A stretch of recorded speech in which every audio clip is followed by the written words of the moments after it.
महापालिका निवडणुकांसाठी उद्धव ठाकरेंची चाचपणी, मनसेसोबत युतीसाठी सकारात्मक, पण स्थानिक पातळीवर युती आघाडीबाबत आढावा घेऊन माहिती द्या, उद्धव ठाकरेंचे जिल्हा प्रमुखांना आदेश.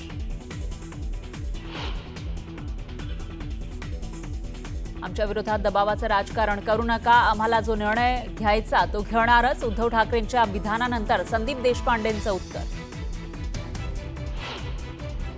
मनसेसोबतच्या युतीची चर्चा व्यासपीठावरून का करता? मवियासोबत जाताना नगरसेवकांना विचारलं होतं का? संभाव्य शिवसेना युबीटी सोबतच्या युतीवर मनसेने सवाल उपस्थित केल्याची सूत्रांची माहिती. तेजस्वी घोसाळकर मुंबई बँकेच्या संचालकपदी, दिवंगतपती अभिषेक घोसाळकर यांच्या जागी नियुक्ती. बोल बच्चन भैरवींना मी उत्तर देत नाही, कालच्या जाहीर सभेतून ठाकरेंनी केलेल्या टीकेचा फडणवीसांकडून समाचार. स्थानिक स्वराज्य संस्थांबाबत अजून निर्णय नाही, मात्र मवियानं एकत्र लढावं असा विचार, तर काँग्रेस आणि शिवसेनेसोबत चर्चेनं निर्णय घेऊ, शरद पवारांचं भाष्य. मनसे संघटनेत मुंबईमध्ये मोठे फेरबदल होणार, काम न करणाऱ्या पदाधिकाऱ्यांना बाजूला करणार, जुलैच्या पहिल्या आठवड्यात फेरबदल होणार असल्याची माहिती. मुंबईत लोकल ट्रेनमध्ये महिलांची तुंबळ हाणामारी, एकमेकांचं डोकं फुटेपर्यंत मारहाण झाल्याची घटना कॅमेऱ्यात कैद.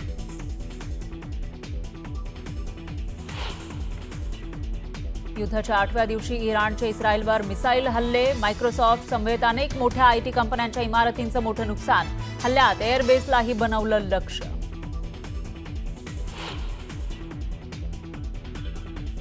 छत्तीसगडच्या कांकेरमध्ये सुरक्षा दलांसोबत झालेल्या चकमकीमध्ये 2 माओवाद्यांचा खात्मा, मोठ्या प्रमाणावर शस्त्रसाठाही जप्त.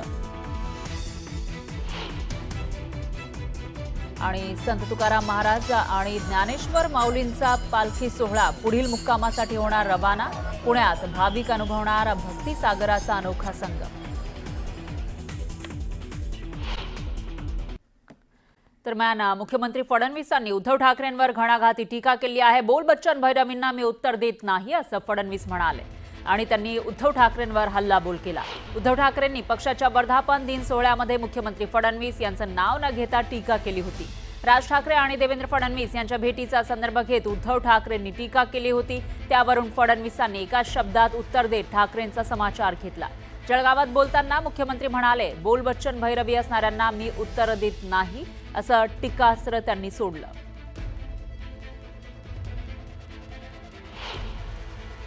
शिवसेनेचा ब्रँड कशाला आले तर तुमचं नामोनिशान विकून टाकेल, येताना अँब्युलन्स घेऊन जाताना नार्वे होऊन झाला तर उद्धव ठाकरे साहेब बोल बच्चन भैरवी मी उत्तर देत नाही.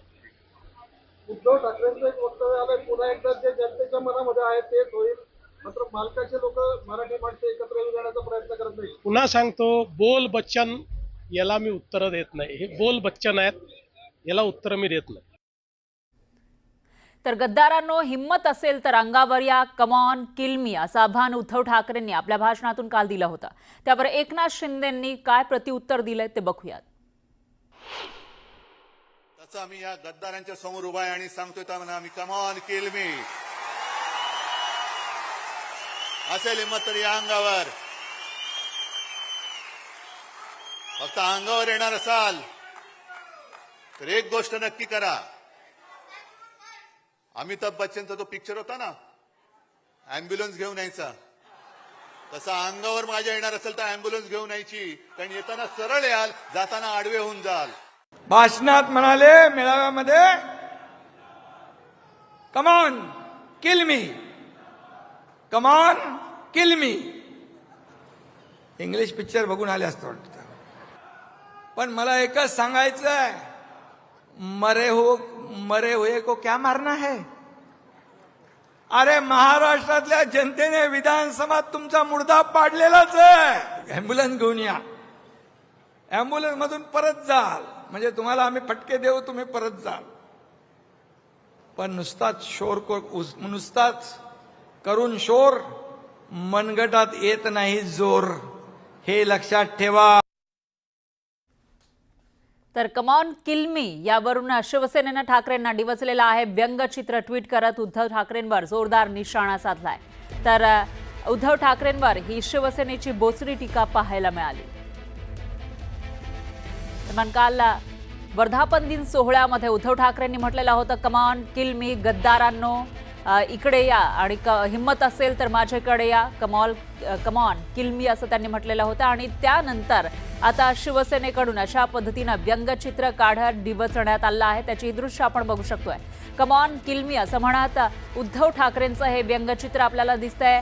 हातामध्ये ऑक्सिजनची बॉटल आपल्याला पाहायला मिळते आणि ऑक्सिजन आहे काँग्रेसचा. तर दुसरीकडे एक काठी सुद्धा आपल्याला उद्धव ठाकरेंच्या दुसऱ्या हातामध्ये दिसतीये आणि ती म्हणजे शरद पवार गटाची. अशा पद्धतीनं एकीकडे काँग्रेस तर दुसरीकडे शरद पवारांचा पक्ष यांचा सहारा घेतलेले उद्धव ठाकरे कमॉन किल मी म्हणतायत असं काहीसं या व्यंगचित्रामध्ये आपल्याला पाहायला मिळत आहे. तर ते इंग्लिश पिक्चर बघून आले असतील असं काल एकनाथ शिंदे म्हणाले होते. आणि कालच्या भाषणामध्ये उद्धव ठाकरेंनी म्हटलेलं होतं, हिम्मत असेल गद्दारांनो तर अंगावर या, कमॉन किल मी असं काल उद्धव ठाकरे म्हणाले होते. आणि त्यावरून शिवसेनेकडून अशा पद्धतीनं एक व्यंगचित्र काढत उद्धव ठाकरेंना डिवचण्यात आलं आहे.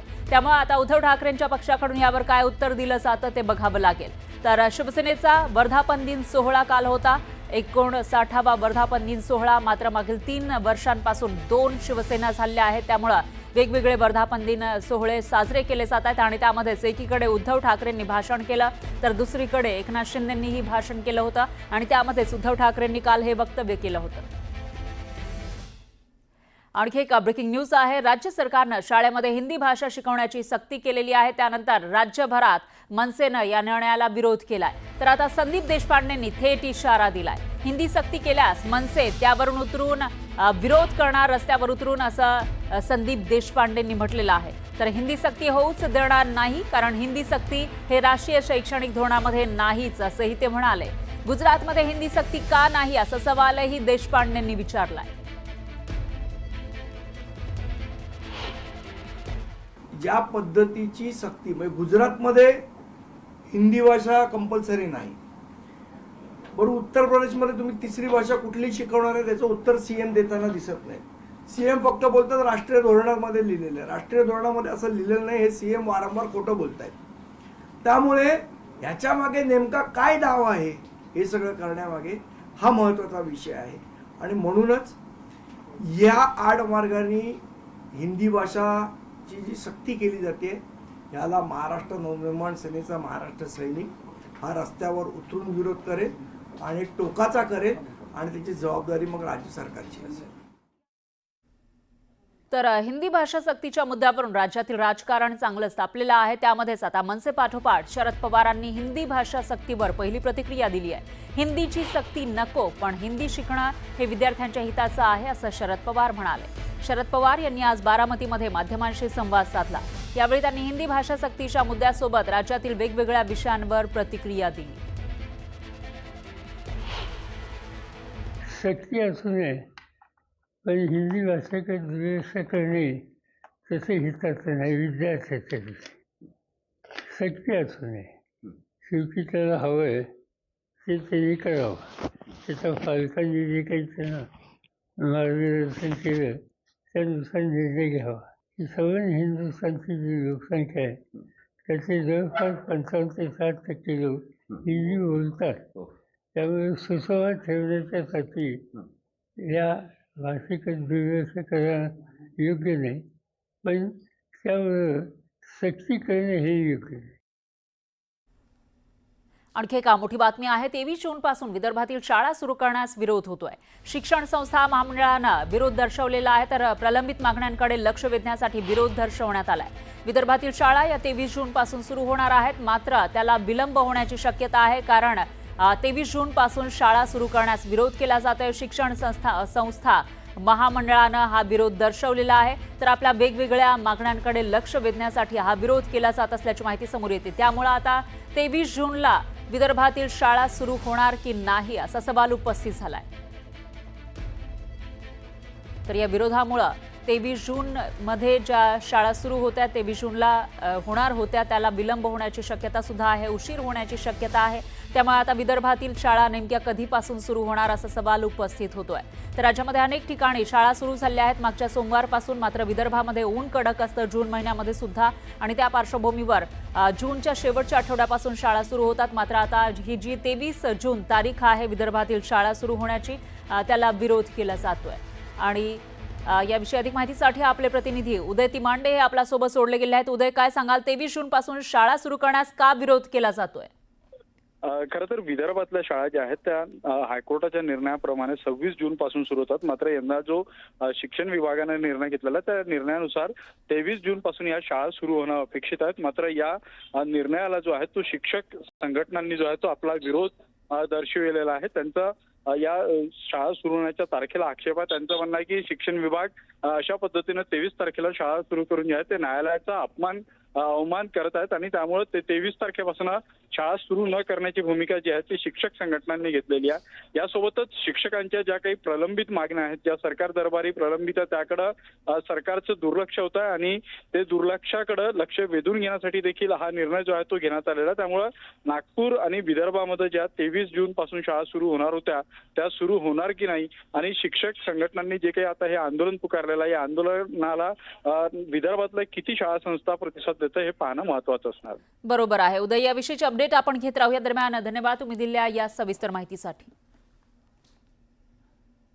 आणखी एक ब्रेकिंग न्यूज आहे. बर्ड हिटमुळे एअर इंडियाची फ्लाईट रद्द करण्यात आली आहे. पुणे दिल्ली फ्लाईट AI 2470 ही रद्द करण्यात आली आहे. पुणे विमानतळावर विमानाची तपासणी केली जाते तर पुणे विमानतळावर आलेलं विमान बर्ड हिटमुळे रद्द करण्यात आल्याची माहिती आहे. विमानतळावर तपासणी सुरू आहे तर एअर इंडियाकडून प्रवाशांसाठी पर्यायी विमानाची व्यवस्था केल्याची माहिती सुद्धा समोर येते आहे. एअर इंडियाच्या विमानामध्ये वारंवार बिघाड असल्याच्या ज्या घटना आहेत त्या समोर येताना दिसून येत आहेत. एक इंटरनॅशनल फ्लाईट जी अहमदाबादवरून उड्डाण केलं होतं पण काही सेकंदामध्ये कोसळली आणि त्याच्यानंतर इतरही इंटरनॅशनल फ्लाईट या रद्द कराव्या लागलेल्या होत्या, नामुष्की ओढावलेली होती आणि आता तर बर्ड हिटमुळे एअर इंडियाची एक फ्लाईट पुण्यावरून दिल्लीला जाणारी ही रद्द करण्यात आली आहे. पाहूयात पुढची बातमी.